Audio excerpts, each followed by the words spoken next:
পাকিস্তানের প্রতিরক্ষা মন্ত্রী খাজা আসিফ আশঙ্কা প্রকাশ করেছেন ভারতের প্রধানমন্ত্রী নরেন্দ্র মোদী রাজনৈতিক চাপে পড়ে বেপরোয়া সিদ্ধান্ত নিতে পারেন। তিনি বলেন, মোদী বর্তমানে রাজনৈতিকভাবে কোণঠাসা, হতাশা থেকে কোনো দুঃসাহসিক পদক্ষেপ নিতে পারেন, আর তেমনটা হলে পাকিস্তান কঠোর জবাব দেবে।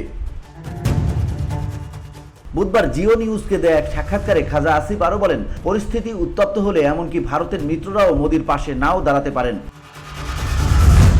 তিনি জানান, পাকিস্তান কোনো আন্তর্জাতিক চাপের কারণে যুদ্ধবিরতিতে রাজি হয়নি, বরং যুক্তরাষ্ট্র সহ মিত্র দেশগুলোর সমর্থনেই তা হয়েছে।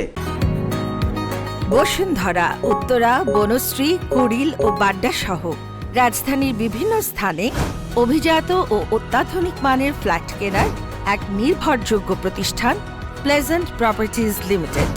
তাই আপনার স্বপ্নের আবাসনের জন্য আজই যোগাযোগ করুন।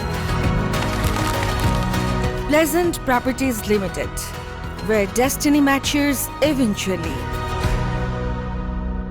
খাজা আসিফ দাবি করেন, চলমান সংঘাতে পাকিস্তান 5টি ভারতীয় যুদ্ধবিমান ও 77টি ইসরায়েলি ড্রোন ভূপাতিত করেছে। তিনি বলেন, এই সংঘাতে সাইবার যুদ্ধেও আমরা এগিয়েছিলাম, ভারতের ডিজিটাল কাঠামো অচল করে দেওয়া সম্ভব হয়েছে। প্রসঙ্গত 22 এপ্রিল কাশ্মীরের পাহেলগামে হামলায় 26 জন নিহত হওয়ার পর দুই দেশের মধ্যে উত্তেজনা চরমে ওঠে। তবে 10 মে যুক্তরাষ্ট্রের মধ্যস্থতায় উভয় পক্ষ অস্ত্রবিরতিতে সম্মত হয়। VOD Bangla news desk.